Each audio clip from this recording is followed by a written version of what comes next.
Hoka as a brand is probably the best for beginner runners.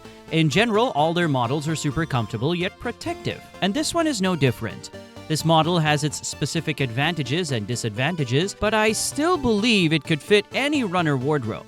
This is the Hoka Rincon 4, a model designed to be a bit faster. The biggest advantage of these shoes is that they are light and stable. Every detail in these shoes is designed to reduce weight. For example, the absence of rubber on the outsole, the lack of big lockdown elements, and the reduced stack height compared to the Clifton model all contribute to their lightweight design. As a result, it's easier to run faster in these shoes due to their lower weight. Typically, when you see such a model, they are less appropriate for beginners because stability elements are often removed. But not in this case.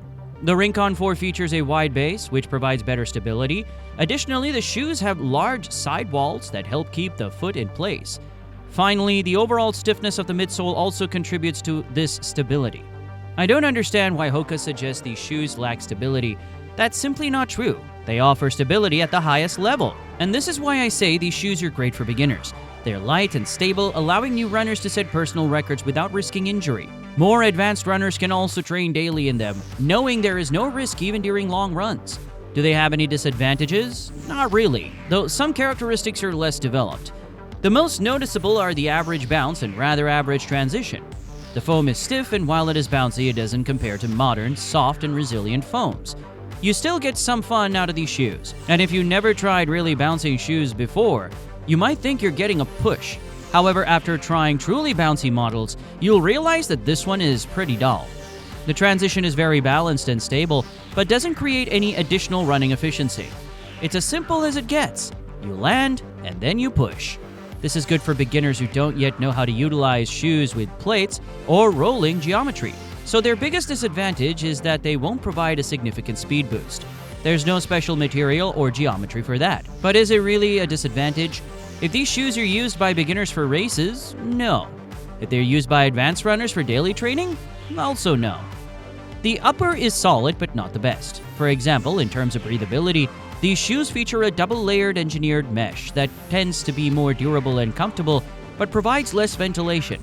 This can be an issue in extreme hot weather but is beneficial in colder conditions. Comfort is somewhat compromised as these shoes have average padding in the heel collar and the same amount of volume on the tongue.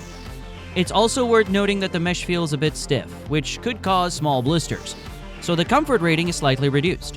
However, this is not a major issue for lightweight shoes, as beginners don't need extreme comfort for races, and experienced runners have legs that are well prepared for stiffness. Cushioning in these shoes is substantial, especially for the lightweight category.